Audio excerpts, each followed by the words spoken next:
pertama. Beliau adalah seorang dokter anak yang sangat menginspirasi masyarakat Indonesia lewat materi-materi dan konten edukasinya.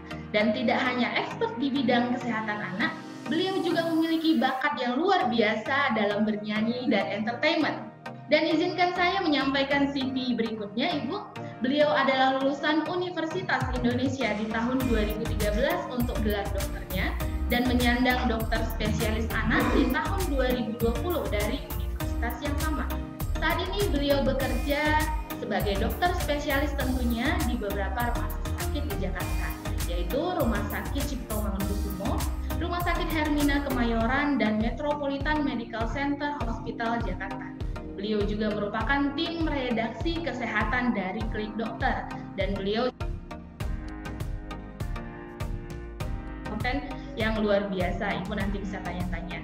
Dan langsung saja kami persilahkan untuk Dr. Reja Fahlevi untuk menyampaikan materinya yang berjudul Pentingnya ASI dan MPASI pada 1000 hari pertama kehidupan untuk tumbuh kembang yang optimal. Boleh berikan tepuk tangan yang meriah, Ibu. Silakan, Dokter. Halo, Assalamualaikum. Ibu Bidan Yohana, apa kabar, Bu? Luar biasa, Dok. Di mana posisi Ibu sekarang? Saya lagi di Medan, Dokter, di kantor kita. Ya. Oke, sebelumnya saya orang Aceh, Bu, jadi tetanggaan nih. Oh, dokter orang Aceh. Aslinya orang Aceh. Cuman sekolah udah di Jakarta ya, tapi dulu aslinya dari kecil lahir sampai SMA tuh di Aceh ya. Oke, senang sekali. Terima kasih sekali lagi saya ucapkan kepada MOI, juga kepada Astra, juga kepada Ibu Bidan Yohana ya, dan Bidan Lucy juga yang telah mengundang saya. Nah, jadi sebenarnya sebelumnya saya buka sedikit ya, itu awalnya saya membuat materi itu sampai 50 slide sebenarnya, karena memang materi mengenai ASI dan MPASI ini kan banyak sekali yang ingin disampaikan. Cuma memang karena keterbatasan waktu kita, jadi ada beberapa slide yang saya cut gitu. Tapi kalau nanti ditanya jawab ada yang ingin ditanyakan, bisa saya tampilkan gitu ya. Nah, kemudian kalau memang ternyata nanti dalam pembawaan saya mungkin terlalu cepat gitu, atau yang mungkin merasa kecepatan, Dok, ini pelan-pelan, tolong diingatkan saja di chat ya, ini seperti itu. Tapi kalau ada pertanyaan juga boleh tanya di chat, ya ini saya terbuka aja ya, kita saling sharing ya. Oke, apakah materinya sudah jelas, Bu Bidan Yohana? Jelas ya? Jelas, Dokter. Suara saya juga jelas ya? Suara juga oke, jelas. Bismillahirrahmanirrahim, baik, kita mulai materinya. Nah, jadi kita akan membahas mengenai proses pertumbuhan dan perkembangan anak, kemudian tentunya ASI, MPASI, dan masalah makan pada balita ya. Nah, jadi kan ini ibu-ibu semuanya, terutama di sini yang masih hamil ya, tapi kita perlu mengetahui bahwa pada 1000 hari pertama kehidupan ya, itu mulai dari kehamilan sampai anak nanti berusia 2 tahun ya, itu perkembangan dan pertumbuhan otak itu adalah 70-80% ya. Jadi nutrisi salah satu hal yang sangat-sangat penting ya gitu. Mungkin kalau misalnya ibu-ibu semua gitu ke dokter gitu, dokter nggak bisa menyampaikan sampai 1 jam seperti ini gitu. Pasti kan waktunya singkat, 10 menit, 15 menit gitu ya. Makanya saya senang memberikan edukasi di sini, karena pada kesempatan kali ini itu saya bisa memberikan edukasi yang lebih lama gitu dengan ibu-ibu gitu. Jadi saya senang sekali untuk sharing. Nah, kita tahu bahwa batita atau bayi di bawah 2 tahun ini merupakan kelompok usia yang menantang. Dia masa pertumbuhannya paling cepat, masa perkembangannya paling cepat. Kemudian dia mulai ada mau tertentu gitu ya. Pemberian makanannya juga spesifik ya. Kemudian aktivitasnya juga banyak gitu ya. Proses belajarnya juga sangat cepat. Nah, kemudian dia sudah mulai punya pilihan-pilihan makan sendiri. Makanya di sini menantang pemberian nutrisi pada 1000 hari pertama kehidupan. Kita sudah jelaskan bahwa 1000 hari pertama kehidupan itu dimulai dari dalam kandungan. Jadi kalau misalnya kita berpikir nutrisi pada bayi ya, untuk kembang yang optimal, itu bukan dimulai sejak bayi lahir loh, Bu. Tapi dimulai sejak ibu masih mengandung bayinya, sejak mulai konsepsi. Bahkan kalau misalnya sebelumnya mungkin ada dokter obgyn yang menyampaikan bahwa bahkan sebelum konsepsi ya, pada saat mempersiapkan kehamilan itu nutrisi ibu sudah harus diperhitungkan, sudah harus dimantapkan gitu ya untuk mempersiapkan kehamilan. Selama kehamilan ini juga peran dari bidan, dokter, perawat semua gitu ya dalam menjaga kehamilan agar kehamilan baik sehingga pertumbuhan perkembangan janin di dalam kandungan itu baik gitu. Karena ini cikal bakal nanti dia menjadi anak yang baik dan kedepannya menjadi sumber daya manusia yang berkualitas. Kita tentunya kan pengen anak-anak kita menjadi manusia yang berkualitas ya di bidangnya gitu, apapun, nggak mesti sains tapi seni ataupun bidang politik dan lain gitu, pasti kita pengen yang berkualitas. Nah, ternyata kualitas dari seorang anak itu ya ditentukan dari 1000 hari pertama kehidupan ini gitu. Kenapa? Karena tadi 70-80% otak itu berkembang pada masa ini. Kalau di sini ada masalah, maka kedepannya dia nggak akan menjadi 100%. Tapi kalau misalnya di sini bermasalah, terus kita intervensi, maka dia dapat kembali menjadi ke jalurnya menjadi sesuai dengan potensinya. Seperti itu ya. Jadi, mengapa penting sekali untuk nutrisi pada hari pertama kehidupan, inilah intinya ya. Jadi pada saat hamil, kemudian sampai 2 tahun pertama kehidupan, ini di total 14.000 hari. Atau disebutkan dengan golden period. Kalau dulu kan namanya golden period, kalau ibu-ibu semua pernah dengar ya. Nah, ini sudah dibahas. Nah, kita lihat sekarang sedikit sekilas pertumbuhan dan perkembangan anak. Apa beda pertumbuhan dan perkembangan? Kalau pertumbuhan itu adalah pertambahan ukuran dari pertambahan jumlah sel ya. Nah, sedangkan pada perkembangan ini adalah pertambahan kemampuan anak gitu, yang tadi dia cuma bisa tidur-tiduran, kemudian ternyata dia udah bisa duduk, udah bisa senyum, udah bisa menggambar ya, udah bisa bernyanyi, udah bisa menghitung. Itu namanya perkembangan. Itu perbedaan pertumbuhan dan perkembangan. Kita lihat kalau pertumbuhan itu yang kita lihat adalah dari berat badan ya. Ini parameter yang sifatnya itu paling cepat berubah. Jadi kalau anak sakit bisa cepat turunnya. Kalau anak dikasih makan banyak paling cepat naiknya. Kemudian yang kedua adalah tinggi badan. Tinggi badan ini adalah parameter yang kronik gitu. Kalau ada masalah nutrisi 3 bulan misalnya tidak ditangani ya, berat badannya nggak naik, maka dia nanti berpengaruh pada tinggi badannya yang nggak naik gitu ya. Jadi tinggi badan ini bersifat kronik gitu. Untuk saat ini masih anak-anak Indonesia mengalami stunting gitu ya. Mungkin ini juga program dari Astra ini ingin mencegah hal tersebut gitu ya. Jadi salah satu yang perlu kita perhatikan adalah nutrisi, karena dengan pemberian nutrisi yang tepat ya, kita dapat mencegah anak stunting. Itu intinya. Kemudian satu lagi adalah parameter pertumbuhan lingkar kepala. Ini juga perlu diukur ya, terutama pada 2 tahun pertama kehidupan. Lingkar kepala ini menentukan pertumbuhan dari otaknya. Gitu. Jadi untuk tahu otaknya itu bertumbuh atau enggak ya dari lingkar kepalanya. Harusnya dia juga mengikuti kurva yang normal ya. Kita lihat sekarang untuk perkembangan. Perkembangan ini ada 4 aspek yang biasa dinilai, yaitu motorik kasar, duduk, berdiri, berjalan, berlari, ya. Motorik halus itu seperti memegang benda, menyusun benda, menulis, menggambar, itu adalah motus. Bicara atau bahasa ini adalah untuk mengucapkan sesuatu, ya. Nah, mulai dari babbling awalnya, kemudian keluar jargon, keluar kata, ya. Dan juga dia untuk reseptif, yaitu menerima pemerintah, ya. Jadi dia mendengar dan memahami apa yang orang ucapkan, termasuk untuk mengucapkan. Jadi 2 kalau bahasa ini, ada yang ekspresif, artinya yang dia ucapkan, ada juga yang reseptif, artinya dia memahami orang lain berbicara. Satu lagi adalah personal sosial, yaitu bagaimana dia makan sendiri, berpakaian, melambaikan tangan. Itu 4 kemampuan ini ya, perkembangan. Sebenarnya sih ada yang lain, misalnya kognitif, kreativitas, itu juga masuk ke dalam ranah perkembangan. Tapi yang biasa kita nilai adalah dari 4 aspek ini ya. Nah, apa saja sih faktor-faktor yang mempengaruhi pertumbuhan dan perkembangan seorang anak? Tentunya yang pertama dari genetik ya. Jadi bagaimana genetik dari ibu dan ayahnya itu juga berpengaruh terhadap anaknya ya. Kemudian riwayat kehamilan dan kelahiran ini juga penting sekali ya, terutama pada ibu-ibu yang hamil harus kontrol atau ANC yang teratur ya, ke dokter, ke bidan gitu, agar kita ketahui bahwa pertumbuhan itu baik, kondisi ibunya juga baik ya, karena ini menentukan nanti anaknya lahir bagaimana gitu. Kalau anaknya lahir prematur, berat badannya lahirnya rendah, tentunya berbeda ya. Kemungkinan dia sehat, risiko infeksi, kemudian kemungkinan kualitasnya ke depan dibandingkan dengan anak yang lahirnya cukup bulan. Kalau ibunya ada masalah kehamilan ya, apakah misalnya hipertensi, PEB, ada DM selama kehamilan, itu tentunya outcome bayinya nanti juga akan berbeda dibandingkan dengan kalau kehamilannya bagus-bagus aja gitu ya. Makanya ANC yang teratur selama ibu hamil ini penting sekali. Saya sebagai dokter anak itu menyarankan ibu-ibu semua untuk ANC yang teratur, karena itu cikal bakal nanti kita sebagai dokter anak menerima anak yang baik gitu ya. Kemudian nutrisi juga tadi saya katakan sangat penting ya, karena untuk pertumbuhan otak ya, pertumbuhan masa tubuhnya itu semua dari nutrisi. Tanpa nutrisi yang baik maka pertumbuhan perkembangannya otomatis terhambat. Dan pertumbuhan perkembangan ini ada saling mempengaruhi satu sama lain ya. Misalnya anak-anak dengan pertumbuhan nggak baik ya, katakanlah misalnya dia gizi kurang atau gizi buruk. Ibu-ibu tahu kan kita untuk berdiri, untuk jalan, untuk berlari itu kan butuh otot ya. Jadi kalau anaknya gizinya buruk ya otomatis dia ngangkat badannya sendiri juga susah gitu kan. Jadi dia akan terlambat untuk perkembangannya. Begitu juga dengan anak yang mengalami obesitas ya, kelebihan nutrisi. Itu juga dia berat badannya sehingga sulit untuk mulai jalannya. Itulah kenapa kadang-kadang juga kalau ada masalah pertumbuhan itu perkembangannya juga bisa terganggu gitu ya. Kalau ada masa perkembangan, ya misalnya anaknya orang motornya nggak bagus, perkembangan bicaranya nggak bagus, kemudian dia makannya nggak bagus, otomatis berpengaruh juga terhadap pertumbuhan nantinya. Jadi kedua ini saling mempengaruhi satu sama lain ya.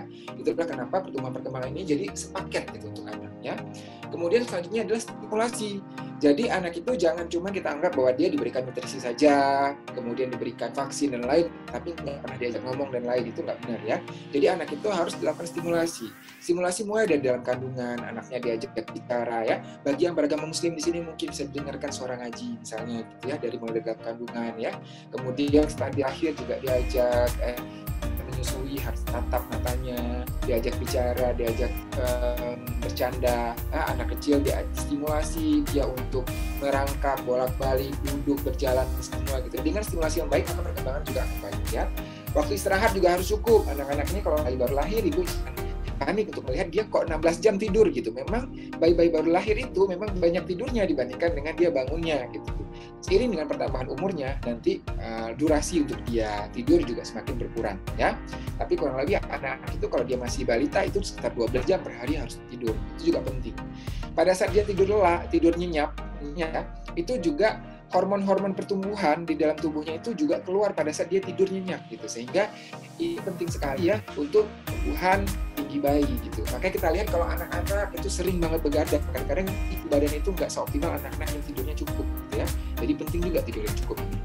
Kemudian kebersihan lingkungan, kebersihan makanan, pakaian, kebersihan diri itu juga perlu diperhatikan ya. Sumber air bersih termasuk di sini, jam dan lain itu juga perlu diperhatikan ya.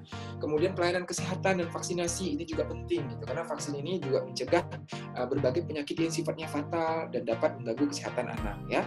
Anak yang sering sakit otomatis nafsu makannya nggak baik ya. Ketika nafsu makannya nggak baik, pertumbuhannya terganggu. Tadi saya katakan bahwa kalau pertumbuhan terganggu nanti perkembangan juga terganggu ya. Maka kita berusaha vaksin selengkap mungkin agar dia terhindar dari berbagai penyakit ya. Kalau dia sakit segera dibawa ya ke puskesmas, posyandu, praktek, dokter, bidan dan lain ya untuk mendapatkan pelayanan kesehatan ya. Kemudian yang jangan lupa juga adalah dukungan kasih sayang dan emosional gitu ya. Itu penting sekali karena kita berbicara pertumbuhan dan perkembangan anak tidak hanya secara fisik tapi juga secara mental anak gitu. Bagaimana anak menjadi seseorang yang percaya diri ya, bagaimana anak menjadi seorang yang menyayangi orang lain, yang dapat mengontrol emosinya dengan baik ya. Itu adalah dari didikan orang tua. Kalau orang tua menyayangi anaknya dengan sepenuh hati, memberikan dukungan, besarkan hati anaknya gitu ya, mudah-mudahan dia akan menjadi anak yang baik ya kepada orang lain, menjadi anak yang percaya diri gitu. Itu juga sangat penting aspek psikologis ini.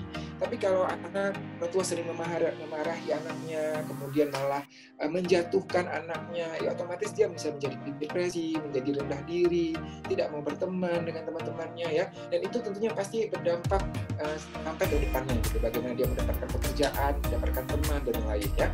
Jadi kita bisa ringkas menjadi 3 faktor, yaitu asah, asih, dan asuh. Ini yang paling penting untuk pertumbuhan dan perkembangan anak.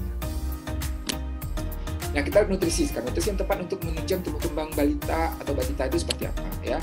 Kita lihat pertama, tadi sudah dikatakan bahwa ini ya kira-kira. Kalau lihat bayi baru lahir, ini sel-sel otaknya masih jarang ya. Kemudian 1 bulan sudah makin banyak ya, 9 bulan sampai 2 tahun itu udah hampir sama seperti dewasa ya.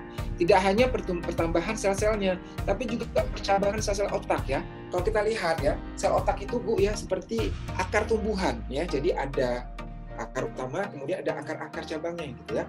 Nah, akar-akar cabang ini penting gitu, karena dia saling berhubungan antara sel satu sel otak dan sel otak lain dari akar-akar cabang tersebut gitu ya. Semakin banyak percabangannya, maka anaknya semakin pintar, dia semakin bisa menaikkan satu hal dengan hal lain, analisis ya. Kalau kita lihat nih anak-anak yang pintar ya, anak yang pintar itu 2 tahun, 3 tahun dia udah tahu, oh kalau misalnya ini seperti ini ya gitu. Aku nggak mau inilah karena nanti akan seperti ini. Nah, itu kan ada proses analitik yang penting untuk kecerdasannya itu ditentukan oleh tadi tidak hanya jumlah selnya tapi percabangan-percabangannya itu gitu. Untuk agar sel otak anak bertumbuh dengan baik, masa otaknya bagus, percabangan sel-sel otak juga bagus, maka di sini nutrisi dan stimulasi sangat penting ya faktornya. Baik nih, 1000 hari pertama kehidupan ya, pada saat dia ibu-ibu semua hamil, kemudian pada saat bayi diberikan ASI, 6 bulan diberikan empasi ya, dia akan bertumbuh nanti menjadi anak yang berkualitas ya. Kita lihat di sini nanti kalau misalnya dia berkualitas ya, secara ekonomi, kita bicara secara ekonomi, ini juga dia akan menjadi lebih baik pendapatannya gitu ya. Nanti ketika dia sudah dewasa, dia menghasilkan keturunan lagi, keturunannya juga akan baik seperti itu ya. Lihat nilai-nilai di sekolahnya juga baik ya. Nah, jadi jarang juga ke rumah sakit ya, makanya ini penting sekali 1 hari pertama kehidupan ya. Tahap pemberian nutrisi pada anak. Ini kalau untuk ibu-ibu yang baru hamil pertama kali ya, ini juga perlu dilihat bahwa pada 0 sampai 6 bulan nutrisi yang dianjurkan adalah ASI eksklusif ya. Kemudian setelah 6 bulan sampai 12 bulan ini baru diberikan ASI dan empasi bubur bentuknya. 6 sampai 9 bulan buburnya masih bubur halus ya. Kemudian 9 sampai 12 bulan mulai bubur kasar di sana. Kemudian mendekati 12 bulan bisa nasi tim ya. Kemudian 12 sampai 24 bulan ini mulai makan keluarga ya. Jadi makanan keluarga masih mendapatkan ASI tapi lauknya dicincang. Setelah 2 tahun ke atas sampai 5 tahun ini ASI tidak perlu diberikan lagi ya. Kalau memberikan susu boleh 2 sampai 3 kali sehari ya, tapi udah bisa makan makanan keluarga ya. Itu untuk tahap pemberian nutrisi pada anak. Nah, sekarang kan ibu-ibu sekarang lagi hamil nih ya. Nanti ketika lahir ya, jangan lupa untuk diberikan ASI anaknya gitu ya. Mulai dari inisiasi menyusui dini setelah bayinya lahir ya. Itu juga faktor penunjang untuk keberhasilan ASI, dan juga pada saat inisiasi menyusui dini itu ada kolostrum yang sangat penting untuk daya tahan tubuh dan nutrisi bagi si bayi. Kita lihat ASI ini ya, benar-benar sumber nutrisi yang terbaik bagi yang dibuat oleh Allah Subhanahu wa taala ya. Kita lihat di sini. Kandungnya lengkap dari mulai air, ada protein yang sesuai dengan kebutuhannya, ada karbohidrat, ada lemak, ada antibodi, ada sel, ada vitamin dan mineral kita lihat. Ada bakteri baik juga di dalamnya, ada sel-sel imun juga, ada hormon juga di dalamnya. Jadi benar-benar nutrisi yang menunjang pertumbuhan, dan tidak hanya pertumbuhan, tapi daya tahan tubuh juga gitu ya. Jadi sampai sejauh ini Bu ya, tidak ada susu formula satupun di dunia ini yang bisa menandingi ya kesempurnaan ASI ya. Susu formula saat ini pada untuk bayi itu hanya mencoba untuk menyerupai ASI, tapi tidak bisa menyamai ASI gitu ya. Jadi setelah ada masalah ASI, selama ASInya baik cukup ya, kemudian anaknya juga nggak masalah, ibu juga nggak masalah, sebaiknya diberikan ASI ya. Kecuali pada kondisi-kondisi tertentu yang tidak beruntung ya, atas indikasi dokter atau bidan misalnya gitu ya, misalnya ASI-nya tidak cukup, berat badan yang naiknya nggak baik, itu baru kita berpikir untuk menggunakan susu formula. Tapi kalau tidak, maka kita menggunakan ASI ya, itu yang penting. Nah, kita lihat ASI manfaatnya apa? Manfaatnya banyak sekali, mulai dari kesehatan bayi ya, kemudian kesehatan ibu juga. Jadi bukan hanya untuk bayi saja ya, dia juga untuk ibu loh, untuk ASI ini. Kita lihat untuk bayi tentunya tadi sudah katakan itu nutrisi terbaik untuk bayi. Kemudian dengan adanya dia diberikan ASI ya, itu bisa terbukti angka kejadian infeksi contohnya cacar ya, campak, kemudian diare, infeksi nafas itu menurun frekuensinya bayi, sehingga dia jarang untuk ke rumah sakit ya. Kemudian dia lebih mudah diserap nutrisinya dibandingkan susu formula ya. Kemudian dengan dia berinteraksi dengan ibunya, ada kedekatan emosional juga ya dari aspek psikologis dengan ibunya tuh. Untuk ibu juga ASI terbukti ya untuk menurunkan berat badan setelah melahirkan, kemudian mencegah penyakit seperti kanker misalnya gitu ya, mencegah depresi postpartum ya. Kemudian dari sisi ekonomi itu juga kita jangan berpikir cuma pembeli susunya saja, tapi botolnya, kemudian alat mencuci botolnya, kemudian lagi alat sterilisasi, dan itu banyak harga yang harus kita keluarkan kalau kita memberikan susu formula. Sebaiknya kalau diberikan ASI langsung kan tinggal diberikan langsung gitu ya. Jadi sangat ekonomis ASI ini ya. Kalau misalnya kalau ibu-ibu mungkin anak pertamanya kurang beruntung mendapatkan susu formula, coba dihitung-hitung per bulannya berapa sih yang dikeluarkan gitu untuk susu formula kan gitu. Padahal biaya tersebut kita bisa gunakan untuk hal yang lain ya. Kemudian dari aspek psikologis tadi sudah katakan ya. Jadi kedekatan ibu dan juga sangat dirangsang ya dengan pemberian ASI juga kan atas kemudian dari juga. Jadi kalau misalnya kita dari lingkungan kaleng-kaleng, tisu, plastik kita nggak perlu kalau kita mendapatkan ASI ya gitu. Jadi manfaatnya nggak ada. Jadi inilah kenapa kita selalu menyarankan ASI dan ASI ya. Oke, kita lihat. Nah, untuk memberikan ASI, ibu-ibu semua harus tahu bagaimana cara memberikan ASI yang benar ya. Yang pertama adalah kita harus mengetahui bagaimana posisi memberikan ASI, perlekatannya bagaimana, kemudian isapan yang benar bagi bayi ya. Kemudian menyusui itu adalah sesuai dengan permintaan bayi ya, 1-3 jam. Kalau dia baru lahir biasa per jam itu ditempelin jadi payudara biar dia hisap. Awal-awal belum keluar ASI-nya nggak apa-apa ya, ditempelin aja. Semakin bayi menghisap, semakin merangsang tubuh ibu untuk mengeluarkan. Karena untuk mengeluarkan ASI itu ada pengaruh dari hormon di otak ibu, yaitu hormon oksitosin gitu ya. Ketika ibu merasa senang ya, kita ibu mengingat bayinya, ada bayinya, langsung itu merangsang untuk keluar ASINya ya. Tapi kalau ibunya stres ya dan lain, itu juga menghambat untuk pengeluaran ASINya ya. Jadi untuk baru lahir itu bisa 1-2 jam sekali ya. Makin lama dia akan makin berkurang ya, sekitar 8 kali per hari. Nah, kemudian menyusui minimal itu 10 menit dalam satu payudara ya, kemudian baru diganti dipindahkan ke payudara lain. Jadi habisin satu payudara dulu, baru pindah ke payudara lain. Kenapa? Karena komposisi ASI itu antara ASI pada saat awal keluar dengan ASI yang akhir keluar itu juga berbeda komposisinya. Ada namanya formil, ada namanya thin milk. Formil ini banyaknya air, kalau thin milk banyaknya lemak. Padahal kita tahu untuk naik berat badan itu kan butuh lemak itu ya, si bayi-bayi itu. Jadi pastikan habis dulu satu payudara, baru kalau dia masih mau dikasih ke payudara berikutnya ya. Kemudian evaluasi pertumbuhan berkala. Setiap bulan pada bayi kurang dari 1 tahun itu harus setiap bulan ditimbang berat badan, tinggi badan, tinggi kepala ya, agar kita tahu pertumbuhannya untuk mengetahui ASINya cukup atau enggak ya. Nah, sekarang kita lihat bagaimana posisi tubuh. Posisi tubuh itu adalah yang pertama, kepala, leher, badan, kaki bayi itu harus segaris. Jangan sampai kepalanya timpang. Jadi kepala doang yang nongol ke samping, badannya miring, nggak boleh ya. Kemudian posisi muka bayi menghadap ke payudara ya. Kemudian menempel perut dan dada bayi ke ibunya ya. Kemudian membentuk garis lurus tadi. Nah, kemudian ada kontak mata antara ibu dengan bayi, karena itu juga saat kita menunjukkan kasih sayang ya. Pegang sangga dan leher pada bayi itu masih lembek ya, leher dan ibunya ya.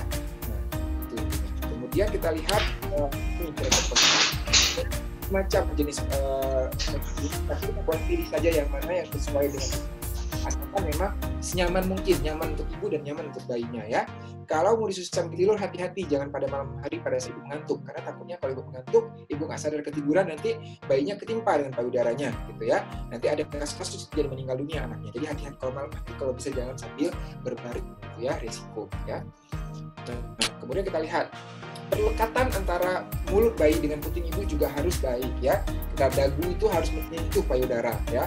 Mulut bayi terbuka lebar. Bibir bawah bayi itu terputar keluar. Itu tandanya dia menghisap dengan baik ya. Lebih banyak areola bagian hitam yang terlihat yang masuk ke dalam mulut bayi ya. Kemudian terutama bagian bawah. Kemudian ibunya nggak merasa sakit, karena kalau dia menghisap putingnya saja itu akan sakit ya. Tapi dia harus menghisap bagian hitam, jadi areola ya semuanya ini harus sebagian besar masuk ya, tidak hanya puting saja ya. Kalau puting saja ibunya sakit dan lecet ya. Tapi kalau seperti ini ASINya lebih lancar keluarnya, ibunya lebih nyaman, bayinya lebih nyaman ya. Nah, bagaimana dengan ASINya cukup apa enggak? Banyak ibu-ibu yang insecure. Sampai sekarang saya dokter spesialis anak ya. Kemarin saya praktek ya, ada bayi yang 4 bulan, ibunya merasa kok anak saya kayaknya sedikit nih ASINya gitu ya, padahal enggak, karena pas ditimbang semuanya bagus gitu ya. Nah, tanda-tanda ASINya cukup adalah yang pertama, buang air kecilnya lebih dari 6 kali per hari, warnanya juga warna yang jernih, tidak warna kuning pekat ya. Berat badannya naik dengan baik, makanya perlu ditimbang ya, setiap bulan perlu ditimbang ya. Kemudian setelah dia menyusui, dia puas, mengantuk, tidur, itu tadi dia cukup gitu ya. Tapi kalau habis menyusui dia masih rewel, itu jangan-jangan kurang ASINya ya. Kemudian tadi satu payudara itu minimal 10 menit ya. Kemudian berbeda itu kira-kira cukup seperti itu. Nah, pada saat awal-awal lahir saya bilang tadi ya, sampai 2 hari pertama kehidupan itu kadang-kadang ASINya keluar sedikit sekali. Lantas ibu-ibu itu kebanyakan bahkan di rumah sakit swasta tempat saya bekerja itu kadang-kadang jadi insecure ibunya gitu, dok ASINya belum keluar, masih sedikit banget dok, boleh nggak kasih susu formula gitu ya. Banyak sambil pada saat bayi baru lahir itu lambungnya itu baru sebesar buah kelereng, sebesar kelereng doang bu gitu ya. Jadi sebenarnya walaupun keluarnya sedikit saja baru kolostrum itu cukup untuk dia, dan dia masih punya cadangan dari dalam kandungannya gitu ya. Kemudian kita lihat di sini ya, nanti lama-lama dalam 2 minggu pertama baru sebesar bola pingpong saja. Jadi sebenarnya dia cukup, jadi jangan insecure ibunya. Kalau awal-awal ASINya masih keluar sedikit ya, harus percaya diri, harus yakin, asal jangan stres ya, enjoy menjadi seorang ibu ya, itu intinya. Tapi tentunya ibunya juga harus perhatikan nutrisinya harus cukup ya, jangan ibunya nggak makan, nggak minum ya, karena kan untuk produksi ASI butuh minum juga, ibunya minimal harus cukup, istirahat cukup, kemudian makan juga harus cukup, jangan stres. Intinya itu untuk perbanyak ASI ya. Nah, masalah yang sering dihadapi kadang-kadang nyeri atau putihnya lecet, itu tadi karena perlekatan yang kurang bagus ya. Ini dapat diberikan pelembab saja. Jika ASINya kurang atau berlebihan, jadi ada juga yang berlebihan sampai bayinya kegelagapan ya, itu harus dibuang sedikit yang awal-awal baru diberikannya. Kalau produksi kurang, tadi saya katakan nutrisi, minum, istirahat, dan jangan stres ibunya. Kalau mau konsumsi suplementasi, misalnya daun katuk atau suplementasi lain untuk menambah ASI, itu diperbolehkan. Tapi jangan sampai kita hanya mengkonsumsi suplementasi tapi nggak memperhatikan nutrisi yang lain, minum dan istirahat, jangan juga ya. Pembekakan payudara itu harus dikompres ya. Mastitis ini sampai merah, jadi peradangan payudara sampai dia bengkak merah ya, kemudian terasa panas. Nah, kalau ini harus ke dokter ya untuk diobati.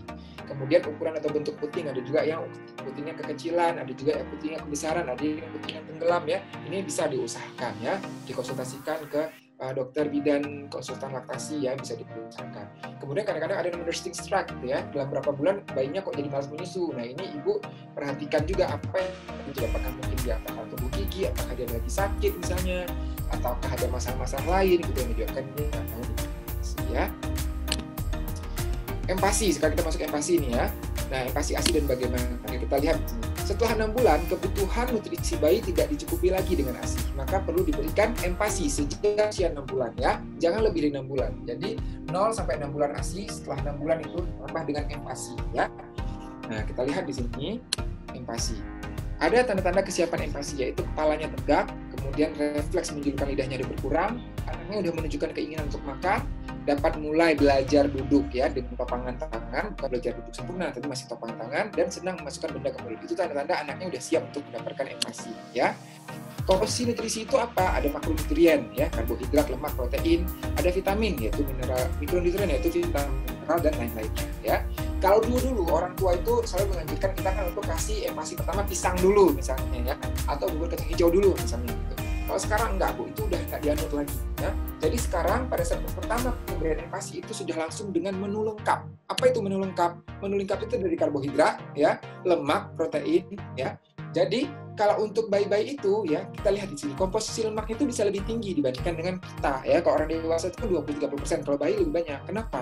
Karena bayi itu butuh lemak yang banyak untuk menaikkan berat badannya dan untuk pertumbuhan otaknya. Kalau ibu semua pernah makan di makanan Padang, kita lihat otak itu isinya apa? Lemak kan gitu. Jadi untuk pertumbuhan otak, kita tahu tadi 1000 hari pertama kehidupan 80% pertumbuhan otak di sana. Jadi untuk otaknya yang bertumbuh dengan baik harus ada lemak di sana. Jangan takut memberikan lemak. Justru protein itu belum perlu terlalu banyak pada bayi-bayi karena memang dibutuhkan segini.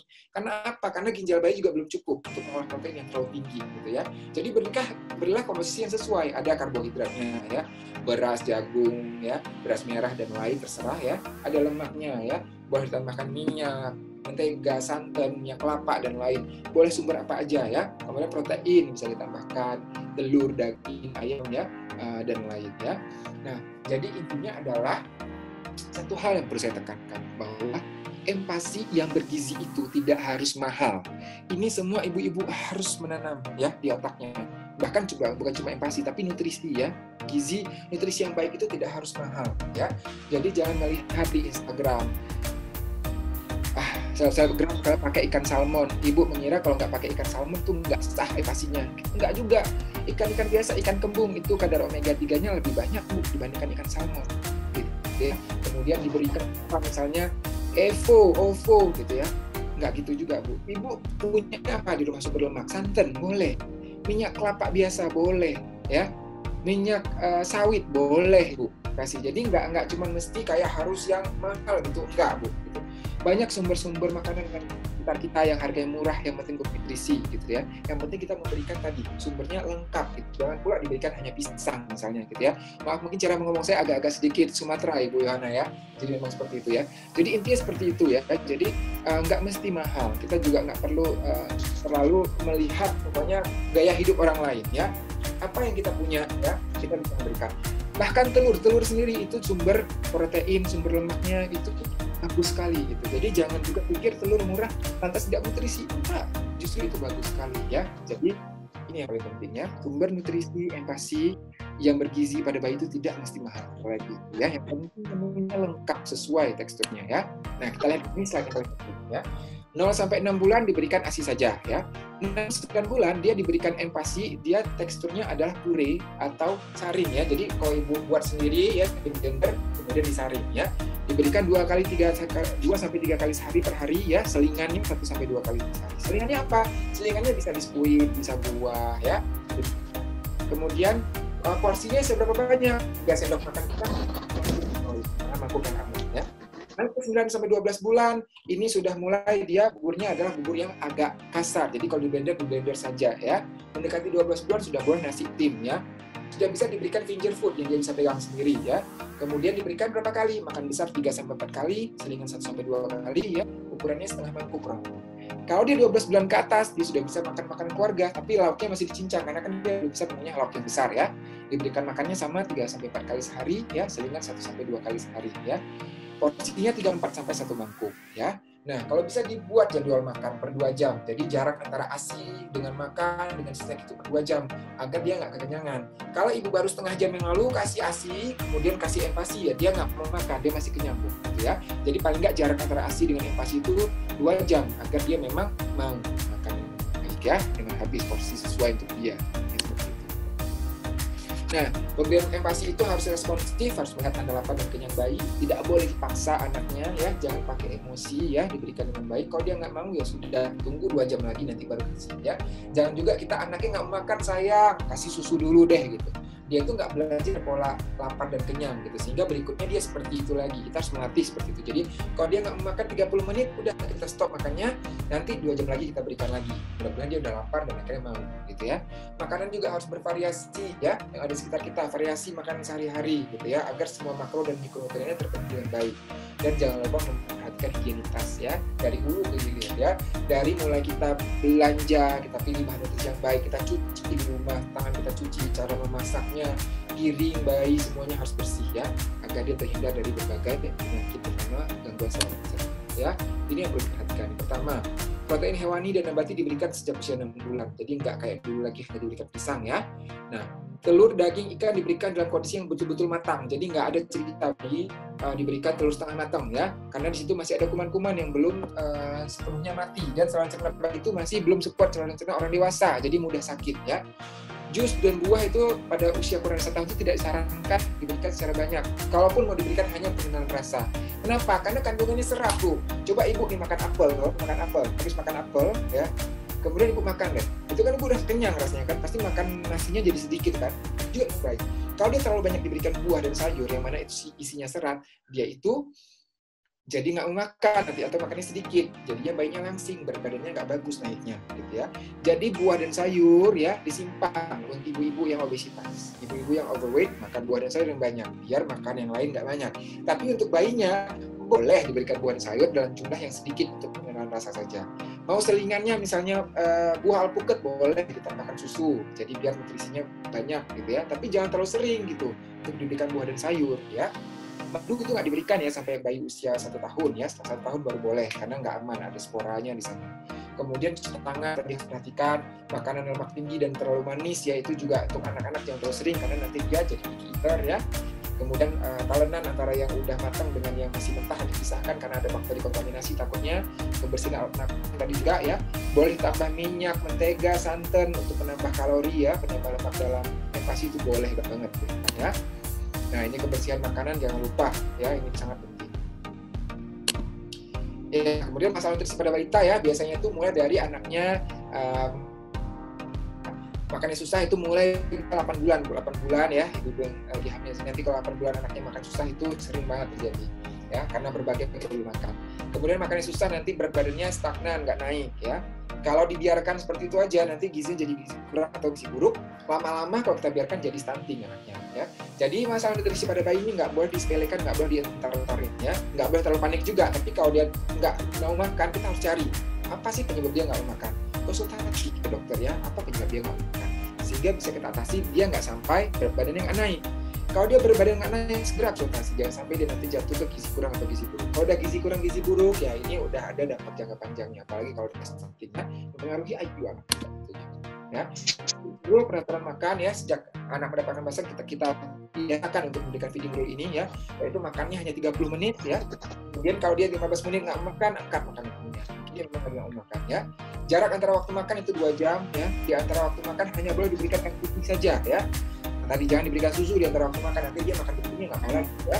Kemudian makan dalam suasana netral, nggak pakai paksaan, nggak pakai pengenalan ya. Kemudian menghindari distraksi saat makan, jangan makan sambil nonton, nonton YouTube sambil main dan lain ya. Kemudian jangan menjadikan makanan sebagai hadiah, gitu ya. Makanan adalah memang makanan, bukan hadiah ya. berikan porsi makan yang sesuai tadi ya. Kalau untuk 6-9 bulan 3 sendok makan kita sampai setengah mangkuk.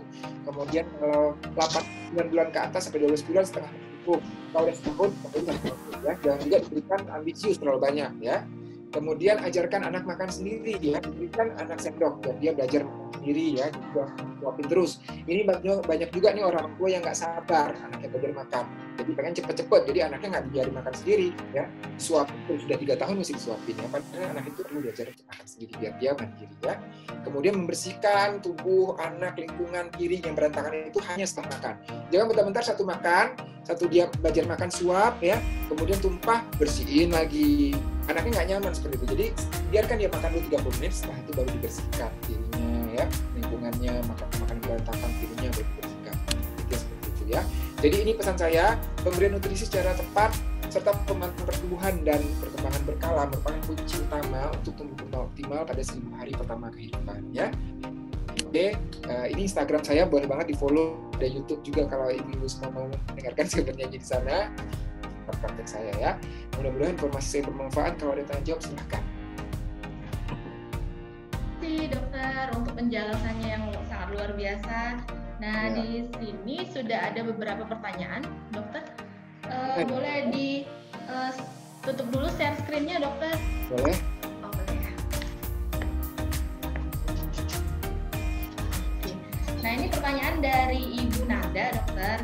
Beliau menanyakan seperti ini, anak usia 3 tahun, berat badannya 11,5 kg, apakah masuk kategori gizi buruk? Dan bagaimana dengan faktor genetik yang suka dikatakan oleh orang-orang, misalnya emaknya juga kurus kok, seperti itu dokter. Silakan dok. Ya, oke ya. Yang pertama ya, kalau misalnya kita mau menentukan status gizi anak itu kita nggak cukup hanya data berat badan saja ya. Status gizi itu kita melihatnya di kurva, Bu. Kalau misalnya kurang dari 5 tahun itu namanya kurva WHO ya. Kita melihat kurva itu adalah harus ada jenis kelaminnya, kemudian berat badannya, tinggi badannya. Kita harus tahu juga dia prematur, ada usia preferensi di sana gitu ya. Jadi harus lihat di kurva, Bu. Karena kita melihat itu bukan hanya berat badan, tapi status gizi secara umum ya. Jadi kalau bisa seperti itu ya. Kalau misalnya ibu nanti mau chat, boleh chat di sini lagi. Yang berapa, timnya berapa, agar saya bisa cek di kurvanya benar atau enggak ya. Kemudian genetik benar, memang berpengaruh ya. Tapi kita lihat sebenarnya faktor genetik itu nanti berpengaruhnya adalah setelah dia 3 tahun gitu. Jadi kalau misalnya kita lihat dalam kandungan itu faktor utama adalah nutrisi dan kondisi dia dalam kandungan. 3 tahun pertama nutrisi yang diberikan pada anaknya, baik tinggi badan ataupun dari berat badannya, gitu masih dipengaruhi besar oleh nutrisinya, gitu ya. Nah, kalau nanti setelah 3 tahun dia itu akan mengikuti 2 tahun 3 tahun lah, dia akan mengikuti potensi genetiknya. Artinya kalau misalnya orang tuanya nggak terlalu tinggi, dia juga akan mengikuti orang tuanya, ya tinggi potensi genetik. Kalau orang tuanya memang metabolismenya besar, cenderung kurus, dia juga mengikuti itu. Jadi itu namanya kalau istilah kedokteran channeling. Channeling itu nanti di 2-3 tahun. Tapi kalau kurang dari 2-3 tahun kita nggak berbicara itu. Ya, kalau misalnya dia tinggi kurang bagus ya berarti mungkin karena masalah nutrisi atau masalah hormonal kita pikirkan gitu ya. Begitu juga dengan berat badan yang nggak naik kita pikirkan apakah ada masalah nutrisi atau masalah lain ya. Tapi kemungkinan besar masalah nutrisi biasanya gitu ya. Baik karena nutrisinya nggak cukup diberikan atau nutrisinya cukup tapi pengeluarannya banyak. Jadi berbicara nutrisi ini seperti neraca, Bu, neraca kanan kiri ya. Artinya apa? Satu adalah pemasukan ya, yang satu pengeluaran. Di tengah-tengahnya adalah penyerapan.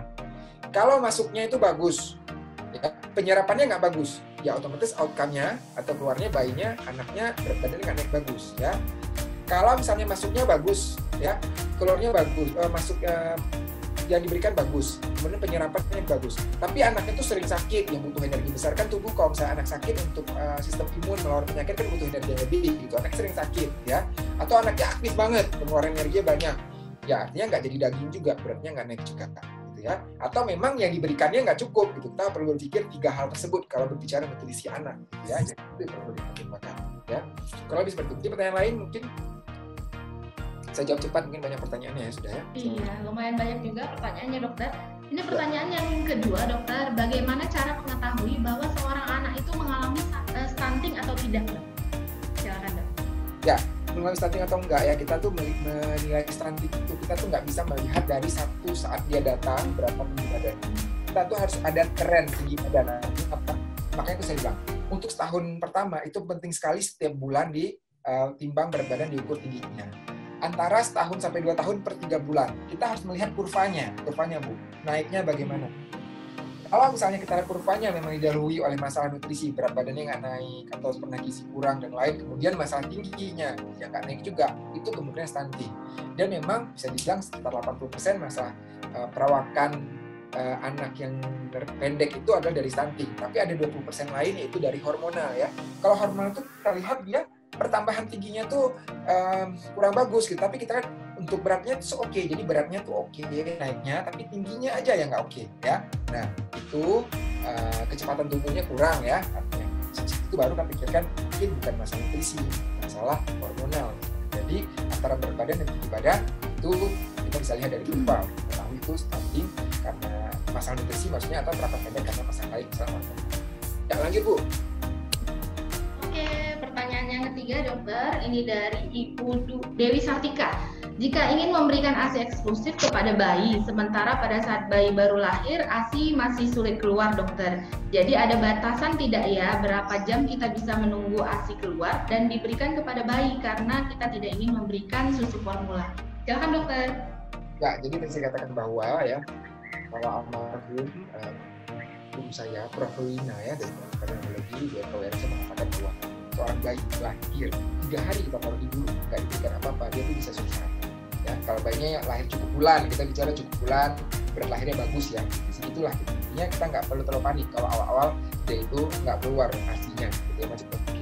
Asal apa? Asal kita pantau ya. Pasti kan di rumah sakit, di klinik semua kan ada ibu bidan, perawat, dokter memantau kondisi anak gimana, klinisnya gimana. Gitu. Kalau anaknya masih aktif-aktif aja gitu, oke kita tunggu nggak apa-apa gitu ya. Sampai 1 hari kita tunggu nggak apa-apa gitu ya.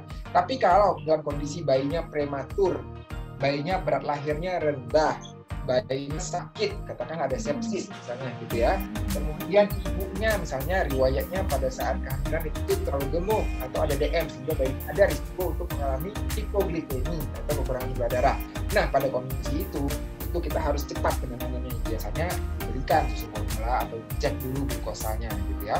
Tapi selama bayinya tadi lahirnya berat badannya cukup, bayinya cukup bulan, nggak sakit, nggak ada faktor risiko ibunya entah DM atau ibunya ada masalah obesitas ya, maka kita bisa tunggu 1 hari.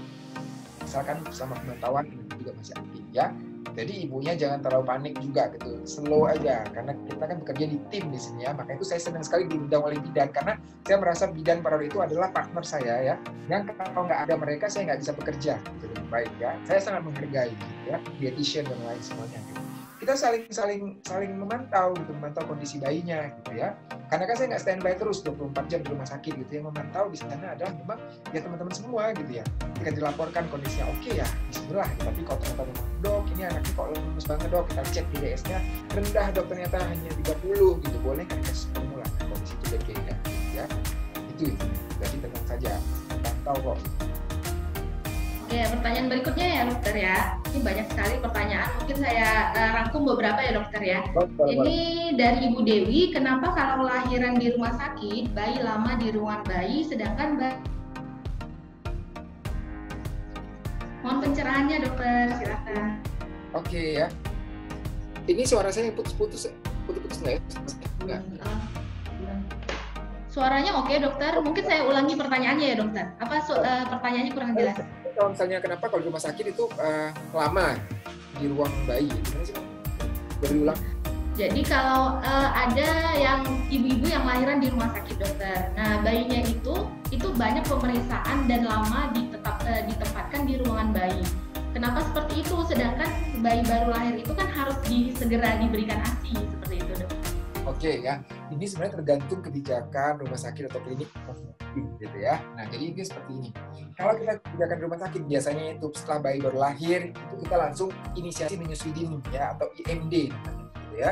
Setelah kita resusitasi ya, ketika bayi lahir ya kita bersihkan dulu kalau bayinya nggak ada masalah kesehatan, nggak ada sesak nafas, nggak ada curigaan infeksi dan lain ya. Bayinya udah ditinggal, diselimutin, kondisinya oke, suhunya oke, kita lakukan inisiasi menyusui dini atau IMD ya. Nah setelah itu kita observasi selama 6 jam, karena 6 jam ini adalah kritikal. Kadang-kadang ada namanya transient tachycardia gitu ya, jadi dia dulu awal-awal gitu ya, kita observasi kondisinya gitu di ruang bayi biasa 6 jam. Kalau diobservasi oke, maka dia bisa rawat gabung gitu ya. Nah, tapi kadang-kadang bayi yang lahir di rumah sakit ini kan nggak semuanya sehat-sehat saja gitu ya. Ada yang lahirnya prematur ya, ada yang lahirnya ternyata ada resiko infeksi, misalnya ada pecah ketubannya lebih dari 4 jam, punya ada demam, ada infeksi kuning, ada keputihan dan lain gitu ya. Pada kondisi-kondisi ibunya itu ada faktor risiko infeksi, kita perlu melakukan pemeriksaan untuk memastikan bayinya itu ada infeksi atau enggak. Apalagi kalau bayinya ada keluhan sesek misalnya gitu ya, anaknya merintih nggak aktif, kita harus observasi, kita harus cek. Kenapa seperti itu? Ibu-ibu mengingat bahwa angka kematian tertinggi pada anak itu adalah pada kelompok bayi. Ya. Kenapa penyebabnya? Bisa karena sesek dan karena yang lain. Kenapa bayi itu kan paling ringkih, paling kecil gitu, mudah sekali untuk infeksi ya, apalagi bayi prematur dengan atau ada risiko infeksi ya. Jadi pada bayi ini ya kita nggak bisa yang digentar-gentarin atau kayak bisa lah enggak gitu. Kalau misalnya bayi itu memang lahir kan biasa rumah sakit itu memang udah ada faktor risikonya ya. Makanya dipastikan dicek dulu kondisinya oke. Berbeda dengan kondisi bayi-bayi yang lahir di klinik ataupun di tempat bidan misalnya. Itu kan biasanya memang bidan-bidan juga dahului bahwa ini memang kondisinya bagus, gitu, cukup bulan, nggak prematur, nggak ada gangguan-gangguan lain gitu ya. Ya itu kan sehat-sehat aja bayinya ya, silahkan habis semuanya bagus di situ. Jadi sebenarnya berbeda kondisi itu sih. Tapi sebenarnya nggak ada maksud untuk kayak memeriksa hal-hal yang perlu ataupun memisahkan ibu dan bayi, nggak ada sama sekali. Semua dilakukan atas indikasi. Oke, pertanyaan berikutnya dokter, mungkin 2 lagi dok. Balita usia 3,3 tahun tapi belum bisa berjalan dan mengangkat leher. Apakah itu normal atau tidak? Dan kira-kira stimulasi atau langkah apa yang bisa dilakukan oleh orang tuanya dokter? Silakan dok. 3,3 tahun ya?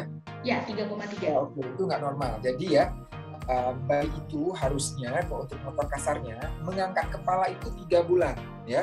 Kalau dia 6 bulan belum bisa mengangkat kepala, ini ada sesuatu ya, boleh misalkan duduk 6 bulan ya, kemudian dia merayap, merangkak itu di 8 bulan, berdiri di 10 bulan, berjalan di 12 sampai 14 bulan, 2 tahun berlari ya. Jadi kalau itu kan ranahnya perkembangan motor kasar gitu ya. Kalau misalnya di 3 tahun dia bisa mengangkat kepala, kemudian dia bisa duduk atau berdiri atau berjalan ya, mungkin ada permasalahan. Dan biasanya permasalahan itu apa aja gitu. Satu, permasalahan saraf ya. Ada namanya CP ya, cerebral palsy ya, bisa menyebabkan gangguan motor.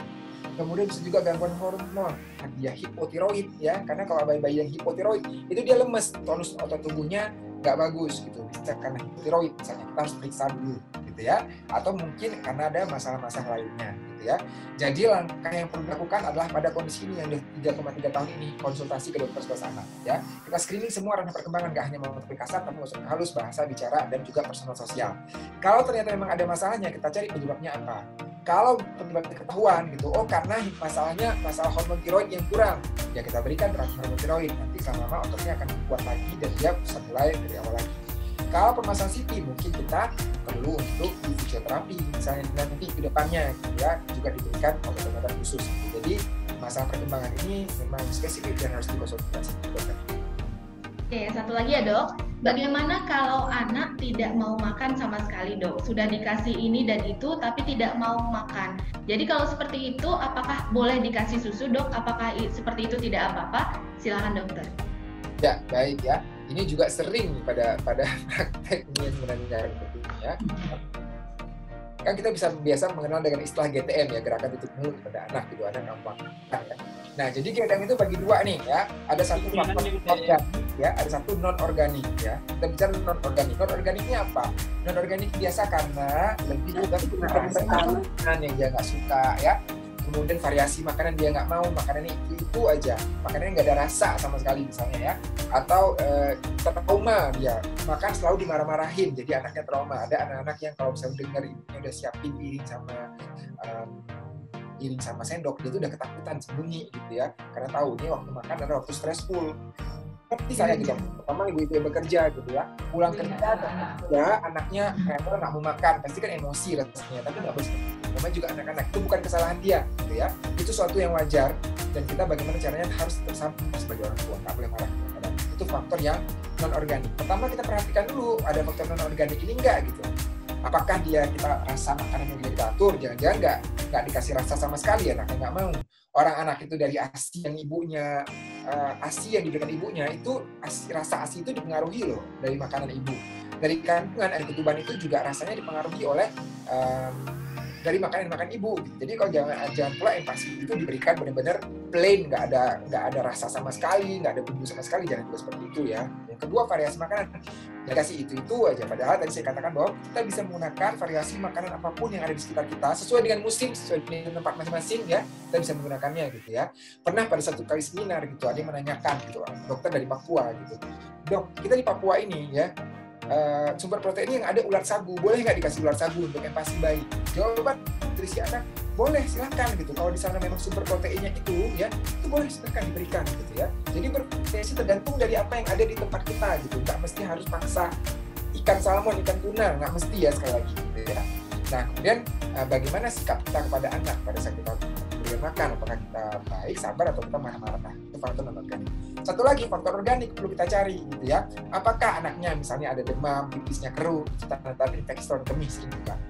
Apakah anaknya ada berat badan nggak naik, anaknya ada teraba kelenjar-kelenjar, sering batuk, demam, di keluarganya ada yang sakit TB, jangan sakit TB, karena sakit TB itu juga salah satu penyakit yang banyak di Indonesia yang bisa menyebabkan anak berat badan nggak naik dan nggak makan. Ya, apakah anaknya sering muntah, apalagi muntahnya misalnya ada bercak darah, itu namanya GERD ya, atau reflux pada anak, itu juga sering menyebabkan anak nggak makan ya, dan dia berat badan yang naik. Apakah dia alergi ya, selain dia nggak mau makan, tahu-tahu sering muncul gatal-gatal merah ya, alergi sapi misalnya, atau sering diare, sering muntah gitu ya, atau dia sering nafasnya grok-grok, tanda alergi. Anak-anak alergi juga bisa nggak makan ya. Apakah jangan-jangan kalau pada balita ya, balita itu jangan-jangan dia kok lemes ya, kemudian di lingkungannya banyak cacing gitu ya, dia cacingan bisa aja. Apakah anaknya selama ini nggak mendapatkan suplementasi besi atau makanan-makanan yang mengandung zat besi tinggi ya, contohnya hati gitu ya. Nah itu jangan-jangan dia anemia, dia nggak mau makannya gitu ya. Jadi banyak penyebabnya gitu, banyak sekali. Itu jangan-jangan ada gangguan perilaku, bisa juga anak autis, itu anak makan, ada juga. Jadi kalau pendekatan anak nggak makan, pertama pikir dulu faktor non-organik, yang kedua kita pikir faktor organik ya. Jadi jangan lupa, kalau untuk zat besi ya, ibu semua bisa menggunakan sumber zat besi itu yang paling banyak adalah daging merah ataupun hati. Tapi kan daging merah itu terlalu mahal gitu ya. Kalau ibu-ibu ada kesempatan dana yang lebih, ibu bisa banget gitu untuk beli hati ayam yang paling murah gitu ya. Hati itu udah proteinnya bagus, vitamin A-nya oke, zat besinya oke gitu. Jadi bagus banget untuk empasi kita ya. Jadi dua hal itu, kalau misalnya ibu udah coba yang faktor non-organik nggak berhasil, maka konsultasi kita cari apakah faktor organik. Ya, silakan konsultasi saya untuk anak lagi kalau ada masalah yang baik. Tapi intinya tadi ya, nggak perlu tertarik karena 2 tahun pertama ini waktu berjalan terus gitu ya. Saya selalu ingetin pasien gitu ya. Ibu kalau tertarik ya, waktu itu jalan terus loh. Sebulan itu nggak berasa ya nggak? Udah 6 bulan, udah 7 bulan, berat badannya segini-gini terus gitu. Nggak apa-apa, bulan depan naik. Ada juga dokter nggak apa-apa gitu ya. Udah 9 bulan nggak naik juga dok. Kita plot di kurva, udah gizi kurang. Nggak apa-apa, nanti naik sendiri 10 bulan, udah gizi buruk. Jadi masalah medis pada anaknya nggak boleh nggak apa-apain gitu. Harus diperiksa, harus diintervensi biar dia kurvanya itu sesuai ya, at least dari 2 tahun pertama kehidupan sampai 2 tahun kehidupan ya. Jangan lupa tadi pesan saya ya, bahwa nutrisi yang baik sama pemantauan pertumbuhan dan perkembangan ya selama 2 tahun pertama itu sangat penting ya untuk mengatasi masalah nutrisi dan memastikan tumbuh anak itu berjalan dengan baik. Jangan sampai terlambat. Oke, terima kasih sekali dokter, penjelasannya sangat super sekali dan banyak sekali pertanyaan memang dokter, cuma nanti untuk ibu-ibu yang belum terjawab pertanyaannya mungkin boleh dirangkum semua ibu boleh masukkan ke fitur konsultasi melalui website kita, nanti kita akan arahkan kepada dokter. Terima kasih dokter untuk penjelasannya, terima kasih sudah berbagi. Sesinya ya berikutnya ya, bahasa empati aja mungkin ya. Oke, siap dokter. Boleh berikan tepuk tangan yang sekali lagi untuk dokter Reja Malevi, ibu.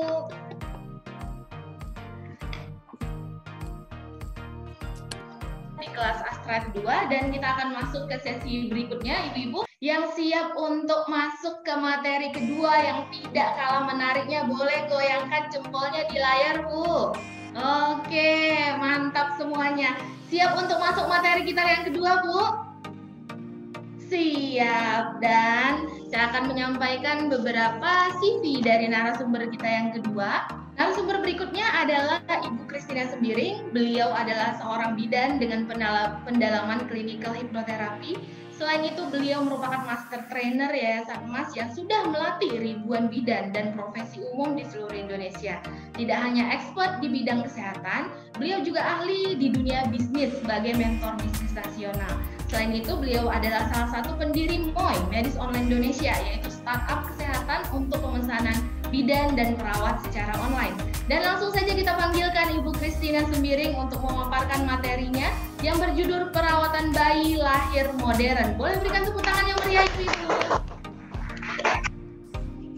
Oke, sampai jumpa lagi di sini Bu ya, bertemu lagi dengan Bidan Christina. Boleh saya lihat dong semua senyumnya.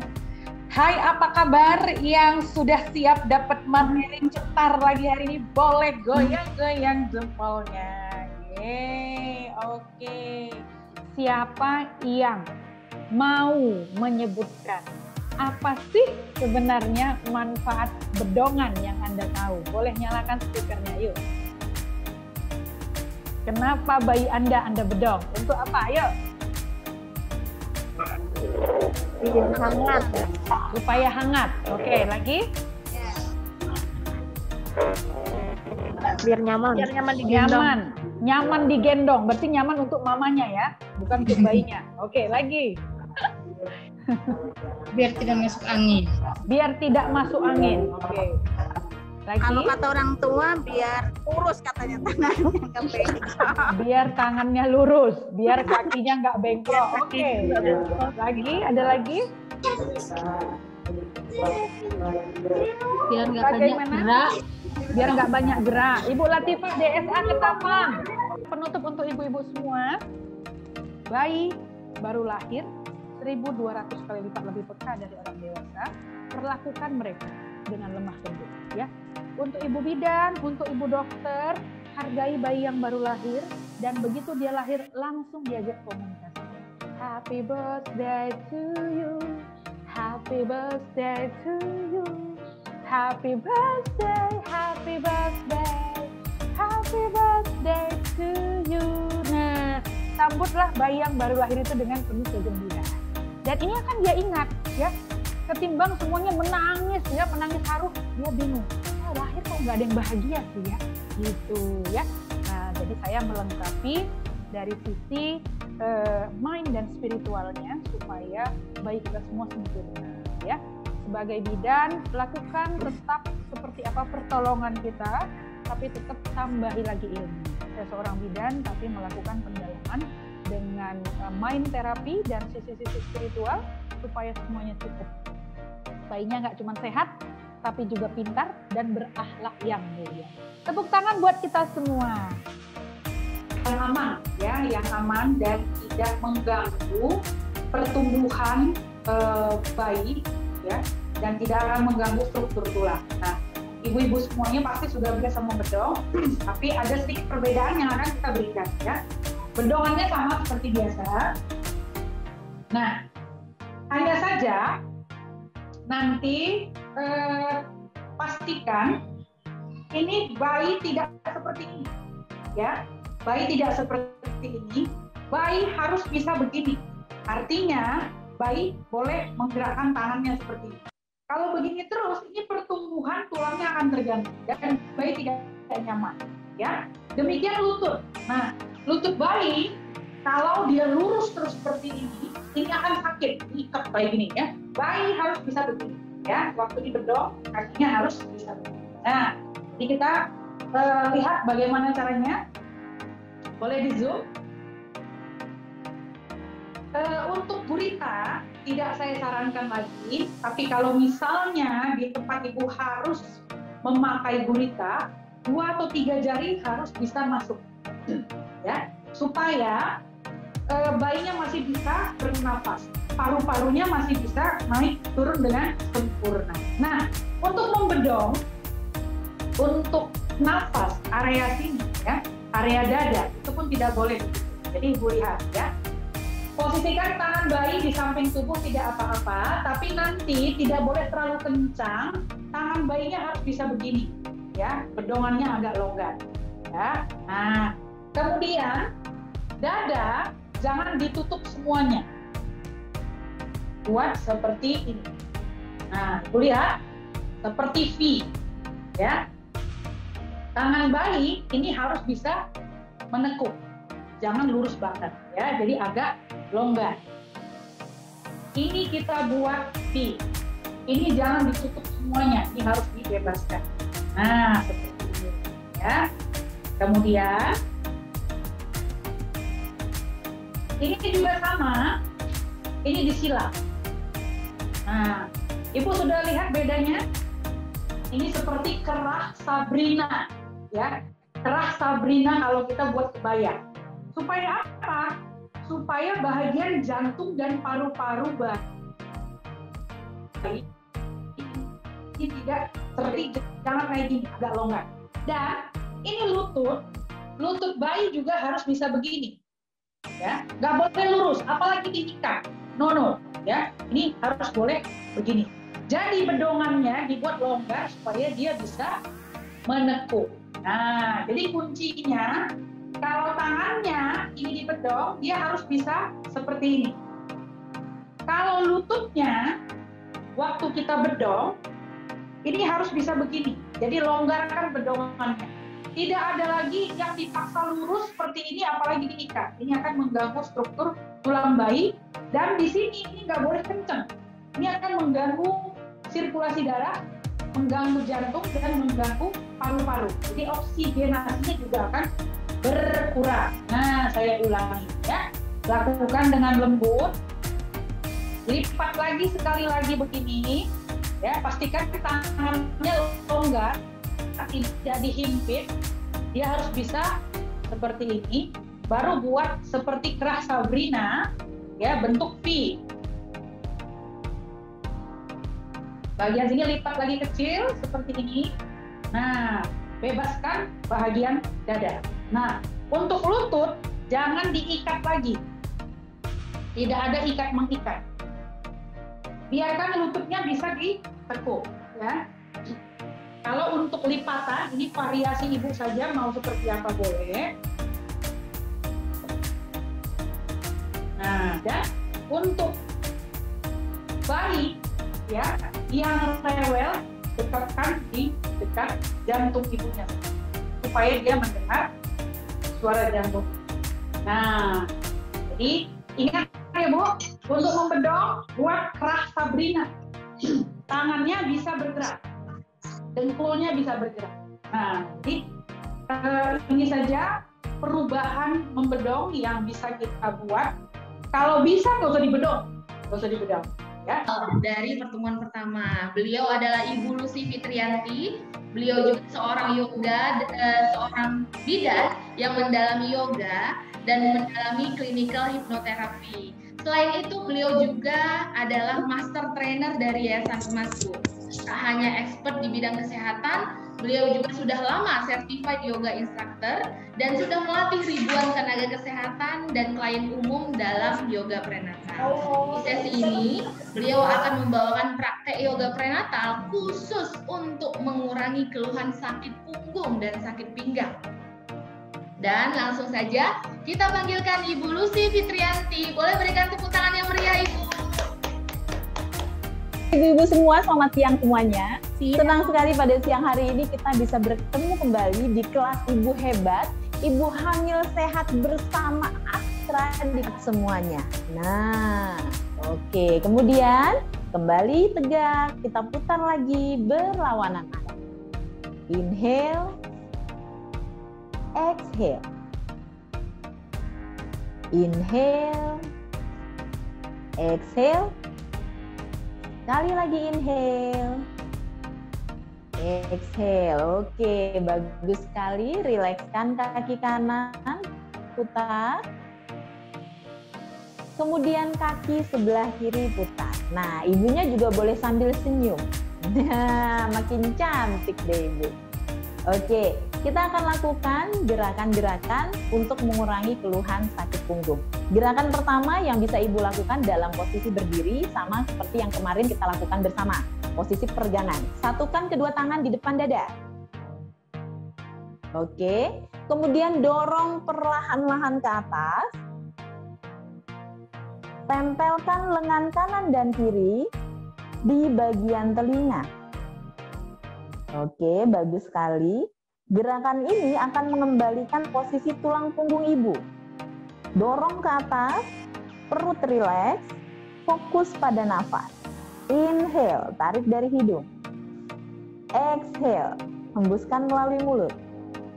Inhale, exhale. Inhale, exhale, bagus sekali. Perlahan-lahan turunkan kembali. Jadi kalau ibu lagi berdiri, habis melakukan kegiatan nyapu atau yang lain, nah lakukan gerakan ini. Yang kedua, boleh ibu lakukan seperti tadi, dorong perlahan-lahan ke atas, kemudian satukan tangannya, rapat seperti ini ya Bu ya, kecuali telunjuk menghadap ke atas. Oke. Nah, sekarang arahkan ke sebelah kanan. Saya mirror ya, Bu. Perlahan-lahan punggungnya lurus, arahkan. Nah, kemudian fokus nafas. Tahan sejenak. Inhale. Exhale. Inhale. Exhale. Inhale. Exhale. Bagus sekali. Kembali ke tengah. Kemudian arahkan kembali ke sebelah kiri. Bagus, punggungnya tetap lurus. Fokus pada nafas. Inhale. Exhale. Inhale. Exhale. Inhale. Exhale. Bagus sekali. Kembali ke tengah. Nah, kemudian satukan telapak tangan. Kita turunkan tangan di depan dada. Kemudian letakkan, rilekskan kembali. Nah, jika ibu dalam posisi berdiri, ibu lagi nyapu atau melakukan kegiatan, punggungnya agak kurang nyaman, lakukan gerakan tadi. Oke ya Bu? Nah, sekarang kita akan lakukan gerakan dengan posisi duduk. Ayo, kita duduk perlahan-lahan. Boleh buka kakinya, ambil kuda-kuda, susuri posisi jongkok terlebih dahulu, kemudian letakkan. Nah, di lantai seperti ini. Sudah Ibu? Ibu Alivia boleh kita duduk, kemudian kita ambil posisi table atau posisi merangkak, kemudian boleh duduk bersih. Nah, exhale, buang nafas melalui mulut. Inhale, exhale, inhale, exhale. Bagus sekali. Kemudian turunkan tangannya ke depan dan posisi kepalanya kembali tegak. Oke, kita ulangi sekali lagi Ibu. Senyum.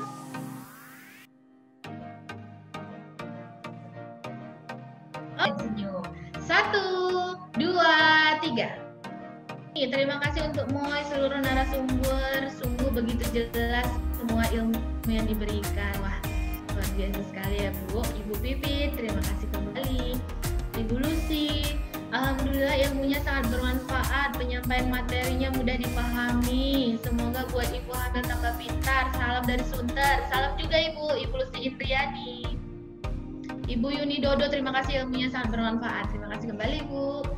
Ada Ibu Bumil Alivia yang tadi bareng-bareng rame-rame ya Bu.